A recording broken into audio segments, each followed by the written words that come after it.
সুপ্রিয় দর্শক, আমি মোর্শেদুল ইসলাম সবাইকে স্বাগত জানাচ্ছি সম্পাদকীয়তে। আমাদের আজকের আলোচনার বিষয় নার্সদের আন্দোলন, আর এ নিয়ে আমাদের সাথে আলোচনার জন্য উপস্থিত রয়েছেন ডক্টর ইকবাল আরসালান, মহাসচিব বাংলাদেশ মেডিকেল অ্যাসোসিয়েশন, রয়েছেন মোশরেফা মিশু, সভাপতি গণতান্ত্রিক বিপ্লবী পার্টি, এবং রয়েছেন ফারুক হুসাইন, সভাপতি মহাসচিব বাংলাদেশ ডিপ্লোমা বেকার নার্স অ্যাসোসিয়েশন। প্রিয় দর্শক, আপনাদের বলে দিয়ে আপনারা ইচ্ছে করলে আমাদের সাথে সরাসরি এই আলোচনায় অংশ নিতে পারবেন। এই জন্য আমাদেরকে ফোন করতে হবে, যেই নাম্বারগুলো টেলিভিশনের পর্দায় দেখা যাবে সেই নাম্বারে। এছাড়া আপনারা ফেসবুক অথবা SMS এর মাধ্যমে আপনাদের মন্তব্য পাঠাতে পারেন।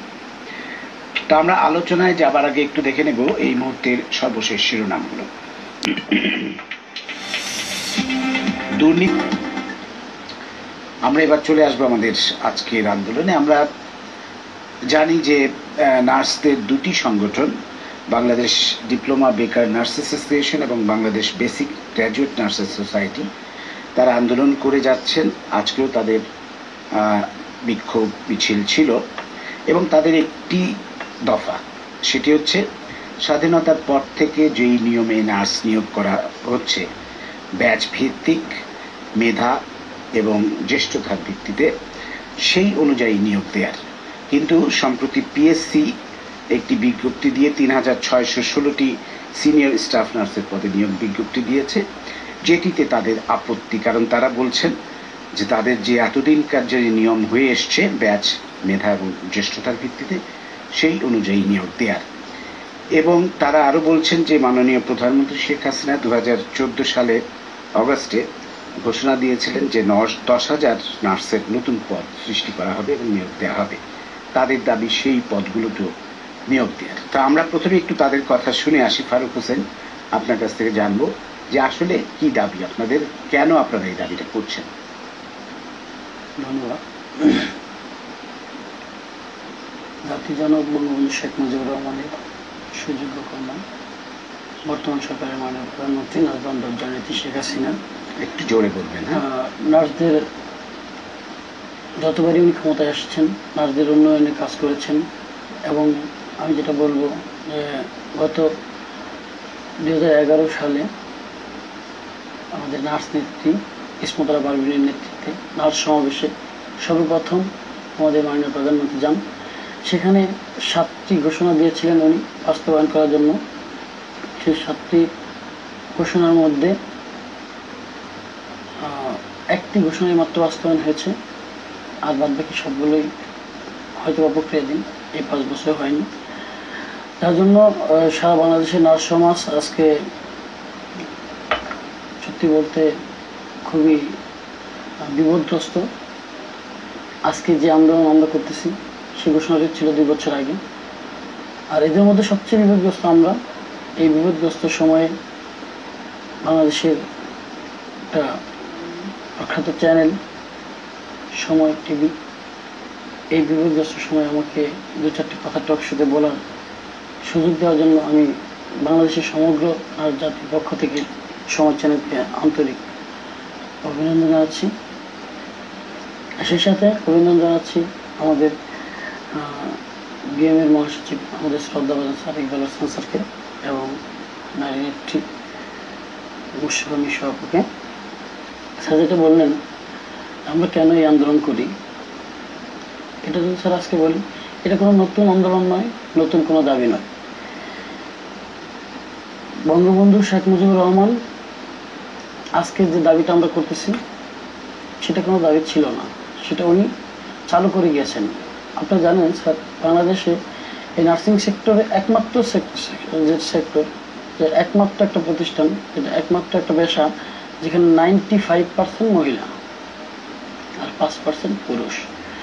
এই 95% মহিলা কোনো ক্ষেত্রে যাতে বিভ্রান্তিতে না পড়ে, বিপদগ্রস্ত না হয়, কোনো বাণিজ্যের মুখে যেন না পড়ে, একদম নারীদেরকে সেভ করার জন্যই আমার মনে হয় বঙ্গবন্ধু শেখ মুজিবুর রহমান এই সিদ্ধান্তটি নিয়েছিলেন, যা আজও পর্যন্ত সেটা বহাল রয়েছে।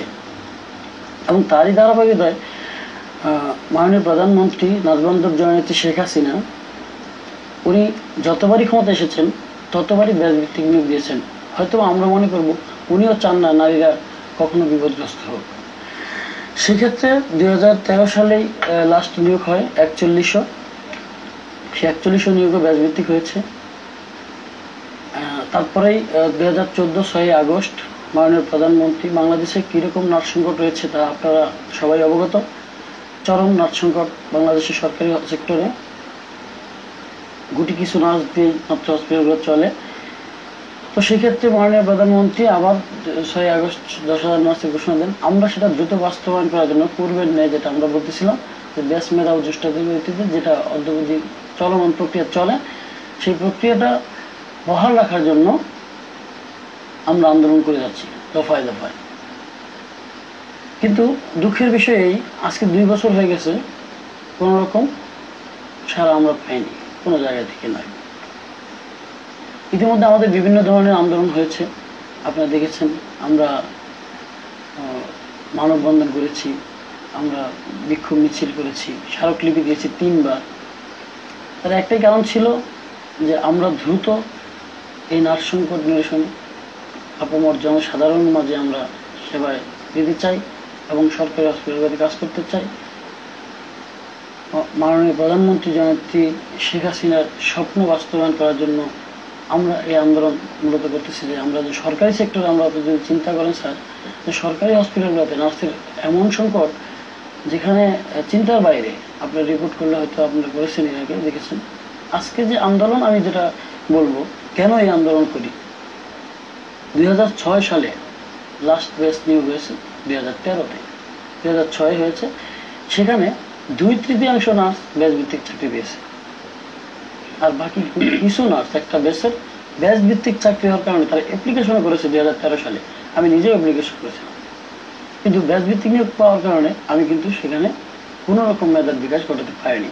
আমাকে আশ্বস্ত করা হয়েছে যে তোমাকেও এইভাবে নেওয়া হবে, নাহলে আমি তো 2006 হয়তো আমি আমার করতে পারতাম 2013-তে। তো সেখানে আরেকটা বিষয় আমি শেয়ার করব যে তখন আমরা শুরু থেকে 2 দফা আন্দোলন করতাম। যে বয়স যাদের ইতিমধ্যে এই যে 2 বছর 6 থেকে আমাদের 13-14 চলে আসলো, এর মধ্যে মোটামুটি 4,000-এর মতো নার্সের আবার বয়স চলে গেলেন, অর্থাৎ 30 অতিক্রম করে গেল। মাননীয় প্রধানমন্ত্রী আমাদের আন্দোলন, আমাদের স্মারকলিপি এসব কিছু বিবেচনা করে, নার্সিংয়ের সংকট বিবেচনা করে মাননীয় প্রধানমন্ত্রী আবারও নার্সদের বয়স 30-এর স্থলে 36 বছর করলেন মাননীয় প্রধানমন্ত্রী। আমার কথা হচ্ছে আজকে যে সার্কুলারটা আসছে, এদেশের নার্সদের নিয়ে ভাবেন মাননীয় প্রধানমন্ত্রী যেন হচ্ছে শেখ হাসিনা, ভেবেই নার্সরা যেন বিভ্রান্তিতে না পড়ে, নার্সরা যেন বাদ না পড়ে, কারণ সংকট রয়েছে, কীভাবে বাদ দেবে। সেই জন্যই মাননীয় প্রধানমন্ত্রী আমাদের দাবিটা বিবেচনা করে বয়স 36 বছর করলেন। কিন্তু আমরা দফায় দফায় আন্দোলন করে যাচ্ছি স্যার। এর আগেও আমরা লাগাতার 5 দিন অবস্থান ধর্মঘটে ছিলাম। বিএমএর মহাসচিব doctor M Iqbal Hossain sir, উনি আমাদেরকে উঠিয়েছিলেন সে সময় এবং আশ্বস্ত করেছিলেন যে দাবি বাস্তবায়ন হবে। তারপর আমরা আন্দোলন করে যাচ্ছি। আমার কমপ্লেন একটা জায়গায় যে একটা আন্দোলন চলতেই পারে, গণতান্ত্রিক দেশ, আমি আন্দোলন করতে পারি, আমার অধিকার আছে। এই আন্দোলন নিয়ে আলোচনা করার মতো মানুষ তো থাকবে বাংলাদেশে, কিন্তু আমরা আন্দোলন করে যাচ্ছি, কিন্তু আলোচনার কোনো রকম মানুষ আমরা পাইনি এবং আলোচনা হয়ও নেই। মাননীয় মন্ত্রী মহোদয় শরণাপন্ন হয়েছে অনেকবার যে আমাদের আন্দোলন চলছে, আমাদের দাবি এই, কিন্তু আমরা মাননীয় মন্ত্রী মহোদয় সাক্ষাৎ আজও। ধন্যবাদ। আপনার কাছে আবার পরে আসবো আমরা। আপনার মোটামুটি বোঝা গেছে আপনাদের আন্দোলনটা সম্পর্কে, দাবি সম্পর্কে। আমি ডাক্তার ইকবাল হোসেন আপনার কাছে যাব। আপনি দীর্ঘদিন যাবৎ নার্সদের এই যে সমস্যাগুলো, এর সাথে আপনি যুক্ত, আপনি জানেন সমস্যাগুলো, আপনি এদের আন্দোলনের ব্যাপারেও সহানুভূতিশীল আমরা জানি। তা আপনি কি বলবেন যে এদের আন্দোলনটা কতটুকু যৌক্তিক বা আসলে বিষয়টা কিভাবে সমাধান হতে পারে? ধন্যবাদ। বিষয়টা হচ্ছে যে আপনার এরা তো সবাই আমাদের পেশাজীবী। আসলে আমরা বলি যে চিকিৎসা পেশাজীবীর মধ্যে নার্সরাও যে অন্যতম। চিকিৎসকরা, নার্স, টেকনোলজিস্ট, এভরিবডি, মানে যারা কাজ করছে আর কি চিকিৎসা পেশায়। সেহেতু যে বাংলাদেশ মেডিকেল অ্যাসোসিয়েশনের মহাসচিব হিসেবে যে অবশ্যই যে এই চিকিৎসা পেশার উন্নয়নের কথা যদি আমরা বলি, তাহলে বাংলাদেশ মেডিকেল অ্যাসোসিয়েশনের এখানে অ্যাক্টিভ রোল প্লে করা বাঞ্ছনীয়, সেই জায়গা থেকে আমরা আসলে চেষ্টা করি যে কন্ট্রিবিউট করার জন্য। বিষয়টা হচ্ছে যে আপনার যে জনাব ফারুকের বক্তব্য থেকে আপনি ইতিমধ্যে বা দর্শক শ্রোতারা জেনেছেন যে মাননীয় প্রধানমন্ত্রী, বর্তমান প্রধানমন্ত্রী জননেত্রী শেখ হাসিনা আপনার হচ্ছে যে যখন 96 2001 মেয়াদে যখন ছিলেন, তখন তিনি কিন্তু যে 4000-এর ঊর্ধ্বে নিয়োগ এবং পদও সৃষ্টি করেছিলেন, প্রায় 4300 এরকম, আমার এক্সাক্ট ফিগার মনে নেই। তো পদ সৃষ্টি করে নিয়োগ দিয়েছিলেন এবং পরবর্তী সময়ে যে 2010-এ প্রায় 18,000 মতো নার্স নিয়োগ দিয়েছেন এবং 2013-তে 4100 নার্স নিয়োগ দিয়েছেন এবং যে আপনার ইতিমধ্যে 10,000 নার্সের পদ সৃষ্টি করা হয়েছে, কিন্তু এটা প্রক্রিয়াধীন নেই, এটা সৃষ্টি হয়ে গেছে। এখন যে বিষয়টা দাঁড়াচ্ছে কোথায়, বিষয়টা হচ্ছে যে জননেত্রী শেখ হাসিনা এই যে আমাদের দেশের যে নার্সিং সেক্টরটা, তাদের সামাজিক মর্যাদা এবং তাদের এই পেশার মধ্যে আত্মনিয়োগের জন্য স্বপ্রণোদিত হয়ে কোনো আন্দোলন বা কোনো আপনার দাবির মুখে না, স্বপ্রণোদিত হয়ে আপনার এই নার্স সেক্টরটাকে যেভাবে বঙ্গবন্ধু স্বাধীনতোত্তর চিকিৎসকদেরকে দ্বিতীয় শ্রেণী থেকে প্রথম শ্রেণীতে উন্নীত করেছিলেন, ঠিক একইভাবে জননেত্রী শেখ হাসিনা 2011-র 12ই মে আপনার এই সরকারি প্রজ্ঞাপনের মাধ্যমে নার্সদেরকে তৃতীয় শ্রেণী থেকে দ্বিতীয় শ্রেণীতে উন্নীত করলেন। এখন হচ্ছে যে এই যে স্বাধীনতার পর থেকে বঙ্গবন্ধুর সময় থেকে যেটা ফারুক বলল যে ব্যাচ এবং মেধা ভিত্তিক নিয়োগ হয়ে আসে, এখন আপনার হচ্ছে যে কেন হবে না এই জায়গাটা, এখন হচ্ছে যে রাষ্ট্র সরকার তো আইন দ্বারা পরিচালিত হয়, সরকারি চাকুরি বিধি দ্বারা পরিচালিত হয়। যখন তৃতীয় শ্রেণী ছিল তখন এখানে আপনার তাদের কোনো সুনির্দিষ্ট নিয়োগ বিধি আসলে ওরকম ছিল না, 4টা আপনার হচ্ছে নিয়োগ বিধি ছিল এবং বিভিন্ন প্রতিষ্ঠান এই নিয়োগগুলো দান করত। এবং আরেকটা মজার ব্যাপার হচ্ছে যে 2003 এবং 2004 সময়কালে যে তৎকালীন বিএনপি সরকারের সময় 2000 নার্সের নিয়োগ দেওয়া হয়েছিল একটি, যে ওদের যে সিনিয়র স্টাফ নার্স হিসাবে নিয়োগ দেওয়া হয়, এখনো দেওয়া হচ্ছে, সেখানে স্টাফ নার্স হিসাবে নিয়োগ দেওয়া হলো। কেন দেওয়া হলো, কি হলো, এখানেও একটা জটিলতা তৈরি হচ্ছে। আচ্ছা যাই হোক, ওটা তো অন্য বিষয়। তো এখন হচ্ছে যে আপনার মোট 25,000 পদ, খুব বেশি 25,000 পদ আছে, তার মধ্যে 21,000 কর্মরত আছেন আর প্রায় 4,000 মতো পদ খালি আছে, মানে 3,761টা, আর 21,000 সামথিং যে আপনার আছে, মানে 25,000 মধ্যে, আর 10,000 পদ সৃষ্টি হয়েছে। পাশাপাশি হচ্ছে যে দ্বিতীয় শ্রেণীতে উন্নীত করা হয়েছে। এখন যে আপনার এই দ্বিতীয় শ্রেণীতে উন্নীত করার কারণেই কিন্তু আজকে এই সমস্যাটা বা জটিলতাটা তৈরি হচ্ছে। যদি তারা তৃতীয় শ্রেণীতে থাকতেন তাহলে কিন্তু এই জটিলতা তৈরি হতো না, তাহলে কিন্তু ব্যাচ ভিত্তিক মেধা ভিত্তিক তাদেরকে দেওয়া যেত। যেহেতু আপনার দ্বিতীয় শ্রেণী হয়ে গেছে, দ্বিতীয় শ্রেণী গেজেটেড হোক আর নন গেজেটেড হোক, দ্যাট মাস্ট বি যে appointed through the recommendation of public service commission. এটা হলো যে আমাদের যে আপনার একদম মানে কনস্টিটিউশনাল ম্যাটার। এখন বাংলাদেশ পাবলিক সার্ভিস কমিশনকে বাইপাস করে আপনি দ্বিতীয় শ্রেণীর নিয়োগ গেজেটেড হোক নন গেজেটেড হোক দেওয়ার কোনো অবকাশ নাই। এখানে হচ্ছে যে সরকারের হাত বা মন্ত্রণালয়ের হাত শৃঙ্খলিত, অতএব তাদের যে নিয়োগই হোক, যে প্রক্রিয়াই হোক, সেটা through the public service commission হইতে হবে।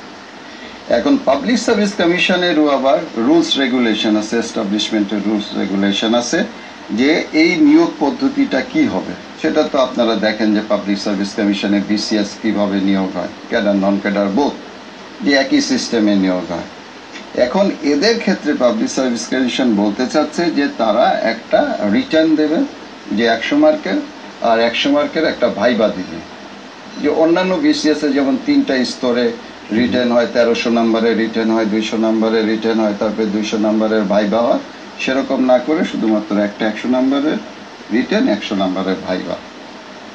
এখন যে আপনার এই যে মানে আইনের বা মানে আপনার চাকুরি বিধির যে শৃঙ্খল, এই শৃঙ্খল থেকে কিন্তু মুক্ত হওয়ার ক্ষমতা আসলে আপনার কারণে। এখন হচ্ছে যে কিন্তু যে ওরা বলতে যাচ্ছে আমরা যখন 3য় শ্রেণী ছিলাম তখন যেভাবে নিয়োগ হয়েছে এখন সেভাবেই হইতে হবে, কিন্তু এটা তো আর পারা যাচ্ছে না। তাহলে কি হবে? তারা যে বলছে যে আলোচনা হয় নাই, আলোচনা কেউ করে নাই, আমি তো বারবার করেছি। যেটা হচ্ছে যে এখানে আপনার দৃষ্টান্ত আছে যে স্পেশাল বিসিএস, যেমন আপনার 83-86-তে হয়েছিল, যেমন আমাদের চিকিৎসকদের ক্ষেত্রেও হয়েছে স্পেশাল বিসিএস। সেখানে একটা শুধুমাত্র ভাইবা নিয়ে একবার হয়েছে, আর একবার হয়েছে যে একটা সাধারণ যে আপনার ওই 200 মার্কের রিটার্ন আর একটা ভাইবা নিয়ে হয়েছে। তাহলে এখানে একটা স্পেশাল বিসিএস তাদের জন্য অ্যারেঞ্জ করা যেতে পারে, বা পাবলিক সার্ভিস কমিশনকে রিকোয়েস্ট করা যেতে পারে যে এখানে বিধানও আছে যে পাবলিক সার্ভিস কমিশন যদি মনে করে সরকার যদি তাদের সাথে আলোচনায় আসে তাহলে শুধুমাত্র একটা ভাইবা নিয়ে আপনার হচ্ছে নিয়োগ দেওয়া যেতে পারে। কিন্তু যে এইখানেও তো আবার কারোর পক্ষে নিশ্চয়তা দেওয়া সম্ভব না যে আমি 100 জন ইন্টারভিউ দেবে, 100 জনেরই চাকরি হবে, এই নিশ্চয়তা তো কেউ দিতে পারবে না। সরকারও পারবে না, রাষ্ট্রপ্রধানও পারবেন না, সরকার প্রধানও পারবেন না। তাহলে হচ্ছে যে এই যে আপনার কন্ট্রাডিক্টরি যে সিচুয়েশন, এই কন্ট্রাডিক্টরি সিচুয়েশন তো আসলে আপনার আলোচনা সাপেক্ষে এটাকে মিটাইতে হবে। তো এই জায়গাটাই হচ্ছে যে আপনার ওরা রিজিড হয়ে আছে, কিন্তু আবার সরকারও শৃঙ্খলিত, মন্ত্রণালয় শৃঙ্খলিত, পাবলিক সার্ভিস কমিশন শৃঙ্খলিত দেশের রাষ্ট্রের আইন দ্বারা। বুঝতে পারছি, এখানেই হচ্ছে যে সমস্যা। বুঝতে পারছি। আমি দুটি প্রশ্ন শুধু আপনাকে করতে চাই। একটি হচ্ছে যে 2011 সালে তাদের পদটাকে 2য় শ্রেণীতে উন্নীত করা হয়েছে, এরপর থেকে আর কোনো নিয়োগ হয়নি। তারপরে একটা নিয়োগ হয়েছে, সেটা কিভাবে হয়েছে? সেটা হয়েছে যে আপনার তাদের যে ব্যাচ ভিত্তিকই হয়েছে। তাহলে সেটা যদি হয় না না না না না না, এইখানে মজার ব্যাপার আছে। মজার ব্যাপারটা হচ্ছে যে আপনারা, আমি একটু বলি, এত সময় লেগে যাবে, সংক্ষেপেই বলছি যে এই যে যারা যে আপনার 4100 নিয়োগ হয়েছে, এই নিয়োগ যে আপনার পাবলিক সার্ভিস কমিশন কোনোদিন আপনার নিয়মিত করবে, এনক্যাডার করবে, এর নিশ্চয়তা কিন্তু কেউ দিতে পারছে না। তারা কিন্তু একদম ঝুলন্ত অবস্থায় আছে। আচ্ছা। এবং public service commission did not agree with this appointment, but somehow rather যে আপনার স্বাস্থ্য মন্ত্রণালয় এই ভুলটা করে ফেলছে। ধরেন আমিও করে ফেলছি, ধরেন যে আমিও করে ফেলছি এই ভুলটা, বা আমার নলেজে ছিল না যে they did not agree, but আমি পরে জানতে পারছি পাবলিক সার্ভিস কমিশনের কাছ থেকে যে তারা এগ্রি করে নাই। বুঝতে পেরেছি। এখন হচ্ছে যে তারাও যে আপনার ঝুলে যাবে। আর হচ্ছে যে তখন তো কেবল আপনার 2য় শ্রেণী হয়েছে, তখনও কারোর কাছে বিষয়টা এত ক্লিয়ার ছিল না। আরেকটি প্রশ্ন আমি আপনাকে করবো, সেটা হচ্ছে আপনি বললেন যে এখন 21,000-এর মতো নিয়োগ হয়ে গেছে আর 4,000-এর মতো আছে, কিন্তু মাননীয় প্রধানমন্ত্রী যে ঘোষণা দিলেন 10,000 পদ সৃষ্টি হলে তারপর তো নিয়োগ হয়নি না। তাহলে তাদেরকে আমি নিজেই বলেছি এটা হচ্ছে যে সৃষ্টি করার সময় আপনার যে সরকার, যে ফাইন্যান্স মিনিস্ট্রি তো আসলে এটা করে, তারা বলছে যে 2 ফিসক্যাল ইয়ারে এটাকে ভাগ করা হবে। আচ্ছা, আমি তাদেরকে রিকোয়েস্ট করেছি মন্ত্রণালয়কে যে ঠিক আছে, তোমরা মেজরিটি তোমরা 7,000 তোমরা এই ফিসক্যাল ইয়ারে দাও, 3,000 পরবর্তী ফিসক্যাল ইয়ারে দাও, তারা কিন্তু তাতেও রাজি। আচ্ছা, যে ঠিক আছে, তাহলে পরে আমরা এই যে আপনার 7,000, এই fiscal 3,061 আর হলো 100, দ্যাট ইজ যে 700 মানে 10,761টা তারা এখন নিয়োগ দেবে। এখনই নিয়োগ দিবে। আচ্ছা, তার মানে এই যে 3,618টার জন্য যে বিজ্ঞপ্তি দিয়েছে, 3,661, আর হচ্ছে যে আপনার ওই অ্যাসিস্ট্যান্ট নার্স আছে যেগুলো সেগুলো নিয়োগ মানে বিজ্ঞপ্তি দেবে খুব হ্যাঁ। শিগগিরই। আর হচ্ছে যে আপনার এই না, আরেকটা মজার ব্যাপার হচ্ছে যে এটা হচ্ছে যে আমি সেটাও বলেছি যে 3,661টা অ্যাডভার্টাইজমেন্ট হইলে যে 361টাই নিতে হবে তা না। জনপ্রশাসন থেকে যদি একটা চিঠি দিয়ে দেয় খালি যে এই বিজ্ঞপ্তিতে আরো যে 7,000 নার্স নিয়োগের সুপারিশ করো, তখন তারা কিন্তু করতে পারবে ওই 10,000 করবে। কারণ আচ্ছা। চিকিৎসকদের ব্যাপারে এরকম ভাবে হয়েছে। ধন্যবাদ মিশু আপা, আপনার কাছে আসবো। তার আগে একজন দর্শক মনে আছেন, দর্শক কি আছেন এখনো? প্রিয় দর্শক, আপনি পরিচয়টা দিয়ে প্রশ্নটা করুন। আমি আবুল কালাম, যাত্রাবাড়ি থেকে বলছি। বলুন। আমি মহাসচিব স্যারের কাছে প্রশ্ন করতে চাই। মহাসচিব স্যার কিছুক্ষণ আগে একটা কথা বলছে যে যদি কোনো সেকেন্ড ক্লাস হয় সেটা সরাসরি পিএসসির আন্ডারে চলে যায়। আমি মানলাম পিএসসির আন্ডারে চলে যায়, ঠিক আছে, কিন্তু 2006 সাল থেকে অদ্যাবধি 2016 সাল পর্যন্ত মেয়েরা পাস করে বসে আছে, ছেলেরা পাস করে বসে আছে। তাদেরকে কোনো এরকম ভাবে রুল করা হয় নাই যে তোমরা আগামী থেকে পিএসসির আন্ডারে পরীক্ষা দিতে হবে। হঠাৎ করে এখন তারা পিএসসিতে নিয়ে নিল, এটা তো কোনো নিয়ম হতে পারে না স্যার। বুঝতে পারছি আপনার প্রশ্নটা, বুঝতে পারছি। উনি যেটা বলছেন যে যারা ইতিমধ্যে পাশ করে বসে আছেন, যেহেতু ব্যাচ ভিত্তিক নিয়োগ হচ্ছে, তারা অপেক্ষা করছেন কবে তার ব্যাচ আসবে, সুতরাং তাদের বয়সও হয়ে গেছে। হ্যাঁ, এখন পিএসসি তো নিতে গেলে তো ওই 36 বছর কি কাউন্ট করা হবে? হ্যাঁ, আচ্ছা, এটা হচ্ছে যে আপনার রিক্রুটমেন্ট রুলে মানে এখানে অনেক ফ্যালাসি আছে যে এদের কিন্তু এখনো ডেফিনিট কোনো রিক্রুটমেন্ট রুল নাই। মানে আমি একটা জিনিস যেটা জানতে চাচ্ছি যে মাননীয় প্রধানমন্ত্রী যে তাদের বয়সটা শিথিল করেছে 36 বছর, সেটা কার্যকর হবে পিএসসির বেলায়। আমরা আবার একটু মিশু আপার কাছে আসি, মিশু আপার কাছে আসা হয়নি। আপনি কি বলেন? সব আমরা শুনলাম, নিয়ম নীতিও শুনলাম, উনাদের দাবি দেওয়া শুনলাম, সবগুলোই আমাদের একটা মানবিক দৃষ্টিভঙ্গিও থাকতে হবে এর মধ্যে এই সমস্যাটা সমাধানের জন্য। নিয়ম নীতির মধ্যেই যেন মানবিকভাবে সমস্যাটার সমাধান হয়। কারণ এই নার্সরা কিন্তু বসে আছেন অনেক বছর ধরে, বেকার বসে আছেন, অপেক্ষা করছেন যে কবে তাদের নিয়োগ হবে ব্যাচ ভিত্তিক। তো এখন পড়ে গেছেন একটা পরীক্ষার মধ্যে। আপনি কি বলবেন? জি, ধন্যবাদ প্রসাদ ভাই। আমরা বাংলাদেশের মানুষ, আমরা আমাদের সাহিত্যে দেখেছি, আমরা আমাদের সমস্ত শিল্প সাহিত্যে, কবিতায়ও আমরা দেখেছি যে নার্সদের ভূমিকার কথা অনেক করে কিন্তু বলা হয়। তার মানে হচ্ছে যে এইটা বিশেষজ্ঞরাও বলেন, এমনকি ডাক্তাররাও বলেন যে আসলে চিকিৎসার ক্ষেত্রে দেখা যাচ্ছে চিকিৎসাটা যে এরকম খুবই গুরুত্বপূর্ণ, আবার নার্সিংটাও কিন্তু খুবই গুরুত্বপূর্ণ। মানে একজন খুব মারাত্মক রোগীকে সারিয়ে তুলবার জন্য নার্সিংটা খুবই গুরুত্বপূর্ণ। আমার মনে হয় যে এই বিষয়গুলো আমাদের স্বাস্থ্য খাত নিয়ে আমরা যখন চিন্তা করি, তখন এই বিষয়গুলি কিন্তু খুব সিরিয়াসলি আসলে চিন্তা করা দরকার। আমরা দেখছি যে এখানে 95% হচ্ছে নারী নার্স। এখানে ডক্টর ইকবাল কয়েকটা কথা বলেছেন, যেমন আমি আপনাকে আমার একটা পার্সোনাল অভিজ্ঞতার কথা বলি। আমি 2011-তে আমি যখন গ্রেফতার অবস্থায় আছি, তখন ঢাকা মেডিকেলে ছিলাম। আমি ঢাকা মেডিকেলে অসুস্থ ছিলাম, যার জন্য ছিলাম 2011-তে। সেই সময় একদিন দেখি যে নার্সরা খুব মিষ্টি খাওয়াখাই করছেন এবং প্রচণ্ড উল্লসিত। আমি বললাম, কী ব্যাপার আপা, আপনাদের কী হয়েছে? ওরা বললো যে আপা আজকে খুব ভালো একটা বিষয়, আজকে খুব ভালো একটা সংবাদ আমাদের। সেটা হলো যে আমরা এতদিন 3য় শ্রেণীতে ছিলাম, আমরা 2য় শ্রেণীতে উন্নীত হয়েছি। আমি দেখেছি সেখানে তাদের সিনিয়র স্টাফ নার্সরা কি পরিমাণ খুশি আসলে এটা। এখন আজকে এমনকি ডাক্তাররা ছিলেন 2য় শ্রেণীতে, ওনাদেরকে 1ম শ্রেণীতে উন্নীত করা হয়েছে।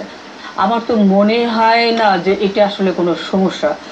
ইকবাল ভাই যে কথাটা বললেন যে 2য় শ্রেণীতে উন্নীত করার ফলে তাদের একটা সমস্যা হয়েছে, এটা খুব অগ্রহণযোগ্য একটা কথা এবং খুব নিষ্ঠুর শোনাচ্ছে কথাটা। আসলে আমি ইন্টারাপ্ট না করে যদি প্লিজ আমাকে একটু বলতে দেন, তাহলে ধরুন যে ওনারাও তো বলতে পারে যে ডাক্তারদেরকে তাহলে 2য় শ্রেণী থেকে 1ম শ্রেণীতে উন্নীত করা উনি তো করেছেন, এটা ডাক্তাররা তো তো কেউ PSC বলেন মাধ্যমে না, ডাক্তারদেরও নিয়োগটা PSC মাধ্যমে মাধ্যমে হয়েছে। কিন্তু এখানে সমস্যাটা হয়েছে যে আগে যেটা হয়েছে, যেমন ধরুন যে তারা 2011 সালে, যেটা আমি বললাম যে আমি নিজেই প্রত্যক্ষদর্শী, দেখলাম যে ওনাদেরকে দ্বিতীয় শ্রেণীতে উন্নীত করা হলো, তারা প্রচন্ড উল্লসিত আনন্দিত বৃষ্টি খাওয়াখি করছেন এরকম। এর পরবর্তীতে 2013-তে, যেটা আপনি প্রশ্ন করেছিলেন, 2013-তে কিন্তু একটা ব্যাচ অলরেডি, একটা ব্যাচ ভিত্তিক কিন্তু নেওয়া হয়েছে, একটা নেওয়া হয়েছে 2013-তে নেওয়া হয়েছে। তাহলে এখন আজকে যদি তাদেরকে কেন ব্যাচ ভিত্তিক নিতে পারবে না, ব্যাচ ভিত্তিক মেধা ভিত্তিক, এটা কথাটা বলছি, জি বসে আমি একটা কথা বলি, যেমন ধরুন যে উনি নিয়মের কথা বলেছেন, উনি এই কথা বলেছেন যে আপনি আইনের কথা বলেছেন, রাইট, আর আইনের কথা বলেছেন এবং বলছেন যে স্বাস্থ্য মন্ত্রণালয় ধরেন যেটা ভুলটা করেছে। কতগুলো বিষয় কিন্তু মোর্শেদ ভাই শুরুতে আপনি বলেছিলেন যে মানবিক ভাবে দেখতে হবে। আমি তো সত্যি মনে করি যে অনেকগুলো বিষয় আমাদেরকে মানবিক ভাবে দেখলে কিন্তু এগুলো সর্ট আউট করা যায়। এখন ধরুন যে আপনি স্বাস্থ্য মন্ত্রণালয়ে আপনি ডাক্তার হয়ে বলছেন এবং আপনি বিএমএর মহাসচিব, খুব দায়িত্ববান একজন মানুষ, খুব দায়িত্বশীল পদে আপনি আছেন, অনেকদিন যাবত আপনাকে চিনি, আপনার বিভিন্ন কথাবার্তা শুনি। স্বাস্থ্য মন্ত্রণালয় যে ভুলটা করেছে, আজকে হাজার হাজার এই নার্সরা সেটার জন্য সাফার করবেন। তাহলে আজকে আপনি যেটা বলেন যে স্বাস্থ্য মন্ত্রণালয়ের ভুল, আমি শেষ করি কথাটা, আমি শেষ করি কিভাবে, আমি শেষ করি কথাটা, আমি বুঝতে পারবো না তো। আচ্ছা বলেন, হ্যাঁ ঠিক আছে, আমি পরে কোশ্চেন করে নিব। আপনার অনেকগুলো বিষয় কিন্তু আমি একটু বিভাগ করেছি, তাও আমি এটা বলে কোন নার্সরা, আপনি যে এই কথাটা বললেন এটাও কিন্তু কথাটা খুব ভালো শোনায় না। যেমন ধরুন যে আজকে ডিপ্লোমা নার্স অ্যাসোসিয়েশন তারা আন্দোলন করছেন এবং বেসিক বিএসসি ভালো শোনায় না, একটু প্লিজ না বললে তো। না আমি বলছি যে কোন নার্সরা, আপনি যে এই কথাটা বললেন, তার মানে ওনারা যে দুইটা নার্স অ্যাসোসিয়েশন ওনারা যে আন্দোলনটা করছেন সেটা তো আমাদের জানা, তাই না? পত্র পত্রিকায় এসছে, তারপরে ওই দিন তারা আন্দোলন করতে গিয়ে তারা এখানে সংক্ষেপ করতে হবে আমাদের সময়। জি আচ্ছা, আমি আসলে যে কথাটা বলতে চাই, আমরা একজন গণতান্ত্রিক মানুষ হিসেবে, একজন নারী হিসেবে আমি যে কথাটা বলতে চাই, এই সমস্যাটা সমাধান হওয়া দরকার। আমাদের দিক থেকে আমরা মনে করি তাদের যে দাবিটা তারা করেছেন এটার একটা ন্যায্যতা আছে। আমি মনে করি যে এইবার আপনারা যে স্বাস্থ্য মন্ত্রণালয় যে ভুলটা করেছে বা ইকবাল ভাই যে কথাটা বললেন, এইটার দায় কিন্তু আমি শেষ করে একটু শেষ করে তো যার জন্য আমার মনে হয় যে আজকে ডিপ্লোমা নার্সেস অ্যাসোসিয়েশন এখানে যারা আছেন, ইকবাল ভাই বলছেন যে 10,000 প্রধানমন্ত্রী যেটা ঘোষণা দিয়েছিলেন 2014 সালে সেটা প্রসেসে আছে, কিন্তু আমরা কিন্তু হয়ে গেছে, কিন্তু আমরা কিন্তু দেখছি যে এখনো সিনিয়র স্টাফ নার্সদের অনেকে বোধহয় 6,000 না 3,000 আপনাদের এখনো পর্যন্ত বেকার আছে, 21,000 মতো বেকার আছে। তাহলে আজকে আমি তো মনে করি যে এইগুলোকে ব্যাচ ভিত্তিক এবং মেধা ভিত্তিতে এই এখন যে বেকারটা আছে তাদেরকে নেওয়া হোক, এর পরবর্তীতে আমার মনে হয় সেটা ইন্ট্রোডিউস করেন। ঘোষণা দেওয়াতে এটা তো একটা বিপাকে পড়েছেন। ধন্যবাদ। না আমরা একটা ফারুক হোসেন আপনার কাছে আসবো, কিন্তু সমস্যাটা একটা বুঝতে পারলাম, যেটা যে ইকবাল ভাই যেটা বললেন সেটা খুবই লজিক্যাল, যে দ্বিতীয় শ্রেণীর হওয়াতে পিএসসির মাধ্যমে আসতে হবে, এই সমস্যাটা হয়েছে। এবং আপনাদের যেই দাবিটা আরেকটা আছে যে 10,000 প্রধানমন্ত্রী ঘোষণা দিয়েছেন, সেটাও কিন্তু উনি বললেন যে সেটাও হয়ে গেছে, সেটা ক্রমান্বয়ে সেগুলো নিয়োগ দেয়া হবে। তাহলে তো দেখা যাচ্ছে যে ভালো অ্যামাউন্টে একটা নিয়োগ দেয়া হবে। এবং যেটা হবে যে এই যে আপনাদের হয়তো পিএসসির মাধ্যমে আসার ফলে আপনাদের পরীক্ষা দিয়ে আসতে হবে, এই তো। এবং সেই পরীক্ষাটাও যেটা ইকবাল ভাই বললেন যে একটা খুবই বিশেষ ইয়ে করা যেতে পারে, এবং সেখানে শুধুমাত্র ভাইবা ভিত্তিতে হতে পারে। এবং হলে তো আপনাদের যারা বেকার আছেন নার্স, তাদের মধ্যেই নিয়োগ হবে, নার্সের পদে তো আর অন্য কেউ যাবে না, তাই না? তাহলে সমস্যা কি? ধন্যবাদ স্যার। স্যার কয়েকটা কথা বলছেন, আমি স্যারের সাথে একটু কিছুটা দ্বিমত পোষণ করবো। জি বলেন। একটা কথা স্যার বলছেন যে কোনো নিয়োগ বিধি ছিল না আমাদের 1979-তে, 4টা নিয়োগ বিধি ছিল, 4টা নিয়োগ বিধি ছিল, 4টা নিয়োগ বিধি থাকার কারণে, এবং 4টা নিয়োগ সংস্থা ছিল। স্যার যেটা বলছেন এখনো আমাদের কিন্তু নিয়োগ বিধি হয় নাই। মন্ত্রণালয় সদ্যই প্রস্তাবিত তাদের মন গড়া একটা নিয়োগ বিধি করেছে। স্যার এটা কোনো জায়গায় এই কথা বললে তোমার মন্ত্রণালয় তো ঘোরতর ভাবে তারা অফেন্ডেড হবে, যে মন্ত্রণালয় শুধু করে না, এটা তো জনপ্রশাসন মন্ত্রণালয়। যদি এখন বলো যে মন গড়া করছে, হ্যাঁ তারা করছে, নিয়োগ বৃদ্ধি করছে, সেটার মধ্যে তোমাদের হয়তো ভুল ভ্রান্তি থাকতে পারে, আচ্ছা, আপনাদের সাথে আলাপ আলোচনা করে করা হয়? না হ্যাঁ। না স্যার, আপনাদের সাথে আলোচনা করে কোনো আলোচনা করা হয় নাই। এবং সুতরাং একটা কথা আরেকটা বলতে এটা ঠিক বলে আছে। দিব, আর স্যার যারা বললেন যে তৃতীয় শ্রেণী থেকে আমরা দ্বিতীয় শ্রেণী হয়েছি, জি। যে কারণে আমাদের ব্যাচ ভিত্তিক নিয়োগটা দেওয়া যাইতেছে না। স্যার হয়তো বলে গেছেন যে তৃতীয় শ্রেণীতে দ্বিতীয় শ্রেণীতে যাওয়ার পরে 41 নার্স নিয়োগ হয়েছে, সে সময় আমি অ্যাপ্লিকেশন করেছি, আমি নিজেই অ্যাপ্লিকেশন করেছি, আমাকে সুযোগ দেওয়া হয়নি। বলা হয়েছে পরবর্তীতে এইভাবেই নেওয়া হবে। Anyway, সেটা আমি বাদ দিলাম। এই যে নিয়োগ বিজ্ঞপ্তি আসছে, আমি যখন তৃতীয় শ্রেণীতে ছিলাম তখনও কোনো একটা, আমি বলবো বাণিজ্যিক মহল, এই নার্সিং সেক্টর বাংলাদেশে একমাত্র এই নার্সিং সেক্টরটাই যে নিয়োগে কোনো বাণিজ্য হয় না। আর প্রত্যেকটা সেক্টরে মোটামুটি আমরা যেটা জানি বা দেখছি বাণিজ্য হয়, যে হ্যাঁ। বাণিজ্য হচ্ছে। এখানে এই সেক্টরটা বঙ্গবন্ধু শেখ মুজিবুর রহমান শুধু এই নারী প্রত্যাশিত, এই অধ্যুষিত এই প্রফেশনটাকেই শুধু বাণিজ্যের হাত থেকে একটু হয়তো বাঁচাতে পেরেছেন, ওনার স্বইচ্ছায় হয়েছে। আমি অবশ্যই শুধু ওনার কাছেই নয়, সারা বাংলাদেশের নার্স জাতি এটার জন্য কৃতজ্ঞ থাকবে এবং আছে। সেটা আজকে ওই 2000 স্যারের যেটা বললেন যে 1999-2000 মাননীয় প্রধানমন্ত্রী তখনও 4000 নার্স নিয়োগ দিয়েছেন, এবং 2010-এও দিচ্ছেন 1800, স্যার বলছেন 18,000, এটা 1800 হবে, 1800 এবং 2013-তে দিচ্ছে। এই যে নিয়োগগুলো হচ্ছে প্রত্যেকটাই বাণিজ্যবিহীন নিয়োগ। আমি অ্যাপ্লিকেশন মানে এখন আপনাদের আশঙ্কা হচ্ছে আমার আশঙ্কা হচ্ছে PSC-র মাধ্যমে পরীক্ষা দিয়ে আপনাদের নিয়োগ দিতে হয়, মাধ্যমে গেলে তখন বাণিজ্য শুরু হয়ে অবশ্যই যাবে। বাণিজ্য শুরু হবে এবং এই প্রফেশন আর এরকম সম্মানজনক ভাবে থাকবে না। এটা একটা।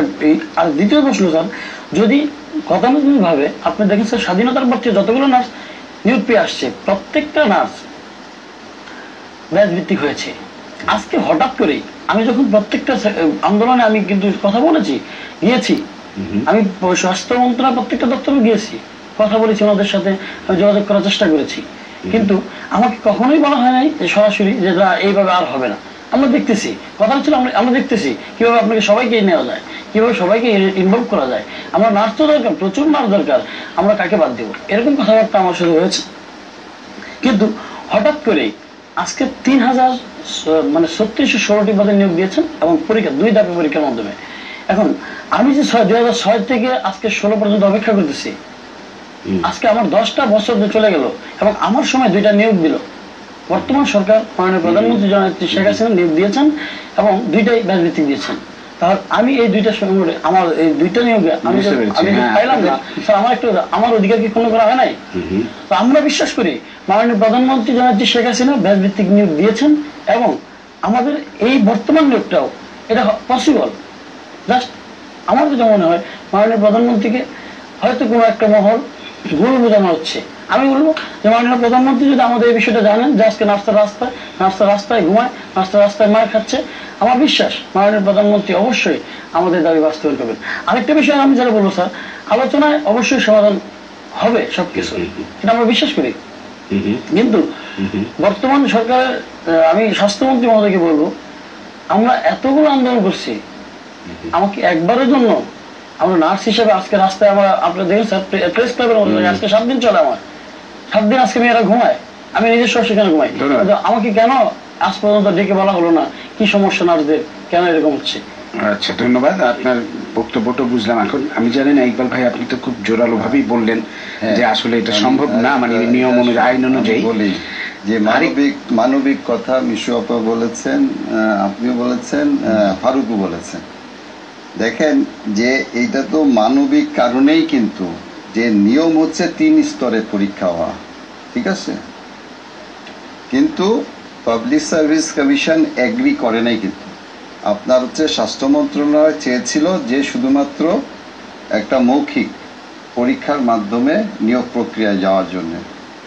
ইভেন মাননীয় স্বাস্থ্যমন্ত্রী মহোদয় পাবলিক সার্ভিস কমিশনে সশরীরে গিয়েছিলেন মিটিং করার জন্য, সেখানে public service commission did not agri. তারা বলছে ঠিক আছে, সবাই 3 স্তরে পরীক্ষা দেয়, ওরা 2 স্তরে পরীক্ষা দিবে, ঠিক আছে। আচ্ছা, আমি কিন্তু তাদেরকে অফার করছি যে দেখো, আমি বলছি এইভাবে, তোমরা যদি রাজি থাকো যে শুধুমাত্র ভাইবা দিয়ে তোমরা শুধুমাত্র ভাইবা পরীক্ষা দিয়ে তোমাদের নিয়োগ প্রক্রিয়ায় যদি তোমরা রাজি থাকো, আমি সরকারকে বোঝানোর চেষ্টা করব। আমি আমার যুক্তি দিয়ে বা উদাহরণ দিয়ে যেভাবে হোক আমি বোঝানোর চেষ্টা করব। এখন হচ্ছে যে প্রবলেম হয়ে গেছে অন্য জায়গায়। প্রবলেম হয়ে গেছে ওরা 100% নিশ্চয়তা চায় চাকরির, কিন্তু 100% নিশ্চয়তাটা যখনই পাবলিক সার্ভিস কমিশনের মাধ্যমে ভাইবা হোক, ঠিক আছে, বা যাই হোক, আপনার এই 100% নিশ্চয়তাটা কেউ দিতে পারবে না। যে 100% আমি পিয়ার করবে তাদেরকেই চাকরি না, সেটা তো হবে না। কিন্তু আমি যেটা বলতে চাচ্ছি যে যারাই পরীক্ষা দেবে তারাই তো মানে নার্স পেশায়, নার্সই, হ্যাঁ, মানে যারা বাইরে তো কেউ ওইখানে চাকরি পাবে, এর বাইরে তো কেউ পাবে, হয়তো ওই ব্যাচের পাবে না, ও পরের ব্যাচের একজন পেয়ে যাবে, এরকম হতে পারে। এনিওয়ে, বুঝতে পারছি।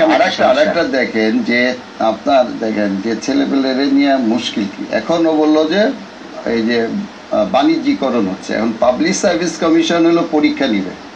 এখন এখানে 30টা ক্যাডারের চাকরি পাবলিক সার্ভিস কমিশন সুপারিশ করে, তাহলে কি পাবলিক সার্ভিস কমিশন এই 30টা ক্যাডারে এর আপনার নিয়োগ বাণিজ্য করে? ধন্যবাদ। আমরা আসলে আমাদের সময় শেষ। আমি ইকবাল ভাই একটা কথা শুধু বলবো যে আমরা জানি যে বিশ্ব স্বাস্থ্য সংস্থার নিয়ম অনুযায়ী আদর্শ হচ্ছে যে একজন ডাক্তার 3 জন নার্স থাকবে, 5 জন প্যারামেডিক্স। হ্যাঁ, আমাদের দেশে তো সেটা নাই, উল্টা আমাদের দেশে অর্ধেক পায় নার্স ডাক্তারের তুলনায়।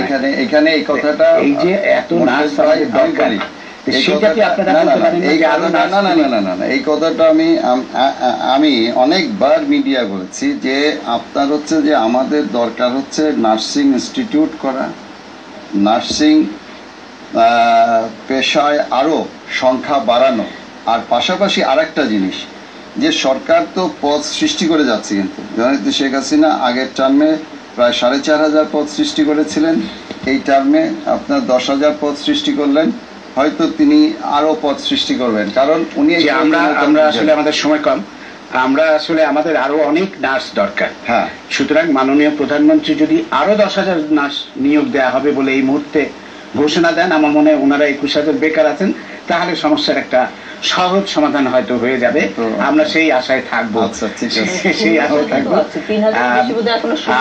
আসলে নার্স পেশাটা একটা অসাধারণ পেশা।